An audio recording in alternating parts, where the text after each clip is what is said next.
live, coming, well, not live, but making the video. I'm driving down the Indiana Turnpike, just about ready to jump on 8094, heading to Morris, Illinois for delivery in the morning.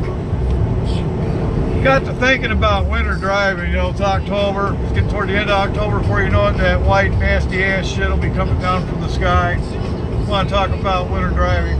First and foremost, you're the captain of your own ship. Don't let any dispatcher or driver manager or company, I don't care what you're hauling, what kind of freight, flatbed, drive-in, reefer, tanker, whatever, that load ain't worth your life. If the conditions are really bad, pull it over and park. Last thing you want is to be jackknifed in a ditch somewhere, or worse yet, you're tangled up with a couple of dumbass four-wheelers. You know, we don't want all that. So winter driving, make sure, you know, if you're not comfortable to drive, just park that bastard, man. It ain't worth it. I want to talk about jackknifes a little bit. You know, when I first got into trucking, my first winter, going across I-80 over Snowshoe, Pennsylvania, and they have these things called snowbursts. These snowbursts come out of nowhere. You can be on dry roads one minute, next thing you know, you're in a blinding snowstorm. You can't even see the lines in the road. Anywho, I was going west on I-80, coming out of PA, going across Snowshoe, Pennsylvania, and you know, I was only doing about 20 mile an hour, hitting one of these really bad snowbursts, doing about 20 mile an hour, you know, come across over this hill, and as soon as I got over this hill, all the traffic was stopped because a dumb four-wheeler had spun out. So I went to hit my brakes, and you know, when I did, I look in both of these mirrors. You know, it's just habit. When I go to stop like that, I look in my mirrors. Well, looking in the right-hand mirror over here, and I seen that my trailer started going like this. So my dad drove truck for 56 years. One of the things he told me is when your trailer starts to go sideways like that, you don't want to step on the brake. What you want to do is take your foot off the brake. You want to give your tractor a little bit of gas. And if you got a trolley valve on your dashboard, a brake valve for your trailer, you take and grab that and you apply that slightly.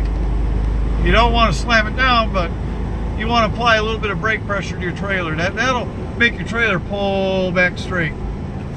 Lucky for me, this worked. You know, I was able to get that trailer straightened back out. We got the truck to stop.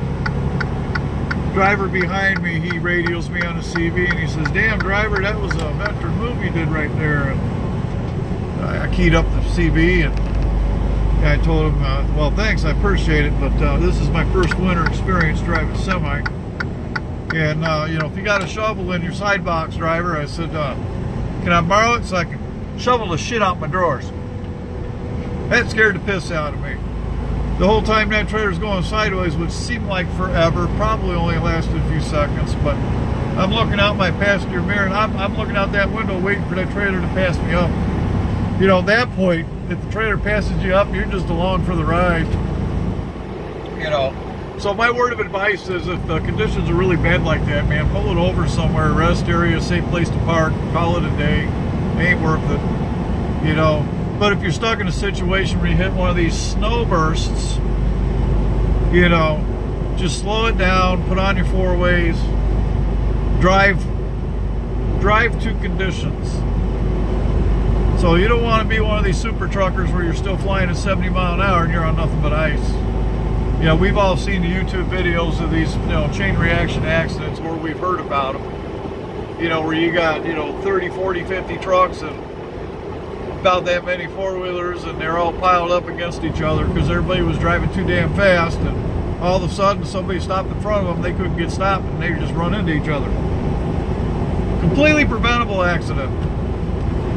So, but you know, like I said, just take your time out there, and there's no such thing as a hot load. I don't care what they tell you, there's no such thing as a hot load. You know what I tell them when they tell me that? I get the load there when I get it there. If the roads are shitty and I don't feel comfortable driving, I'm parking this bitch in a rest area and I'm going to be back there in my bunk. So, Anywho, that's all I had for today. This is Trucker Dave, and I'm out.